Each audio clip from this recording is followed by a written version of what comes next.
Bonjour à toutes et bonjour à tous. Donc aujourd'hui le 31 mai 2025, euh, eh bien je vais faire une rangée de panais de guernesey. Donc c'est un légume oublié.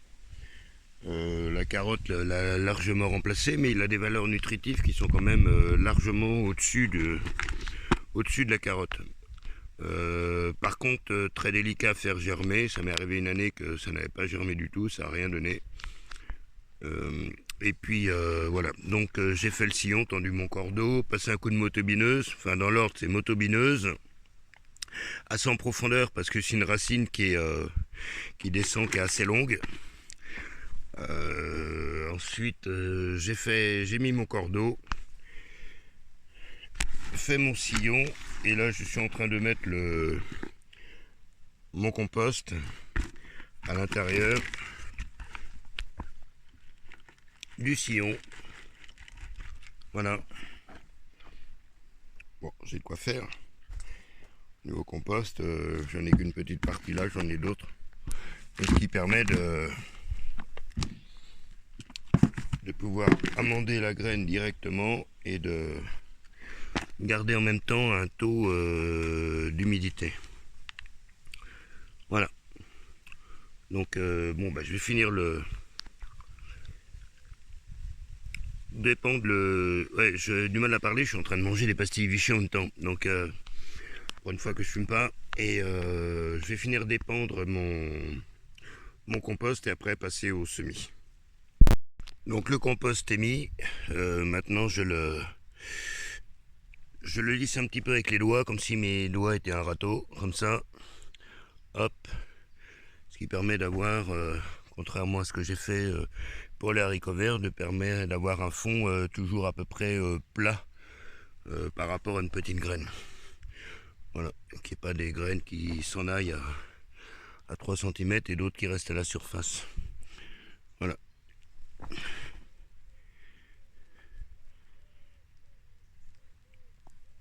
Hop.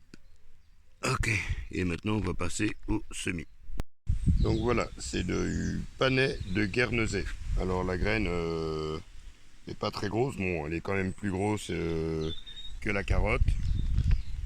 Je vais vous montrer. Hop, ça coule trop vite. Voilà. Voilà ce que ressemble la graine. Donc après on les sème et on fait un éclaircissage à peu près tous les 15 cm. Donc voilà. Donc au niveau du semis, euh, on fait voilà. Et ben on fait certains sèment aussi à la volée. Voilà. On a tendance à mettre des paquets plus qu'autre chose. Et là, pas sûr qu'il y ait un semoir qui puisse semer ça. Voilà. Donc là, franchement, là oui, c'est un petit peu en paquet. Mais bon, il y aura un éclaircissage qui est fait. Et puis voilà. Donc il faudra laisser une graine tous les 15 cm approximativement. Hein, pour garder les plants les plus beaux, en espérant forcément qu'il y ait une germination et une pousse. Voilà. Et bien voilà, il n'y a plus qu'à continuer. Et puis on verra bien avec le temps si ça pousse ou si ça ne pousse pas.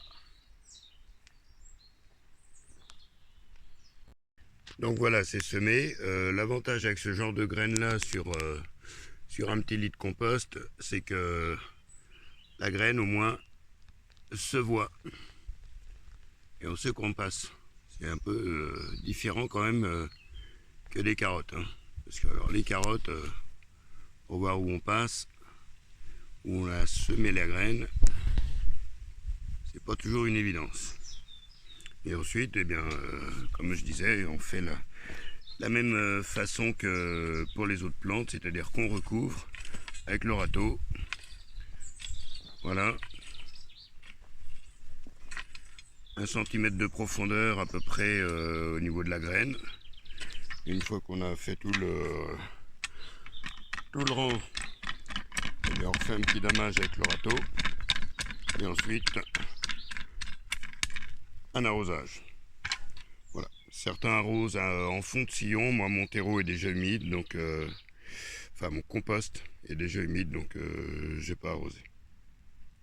Et puis là, sous le même principe, motobineuse, sillon, compost, dans le fond, j'ai planté de la fève, bourrache officinale, tournesol.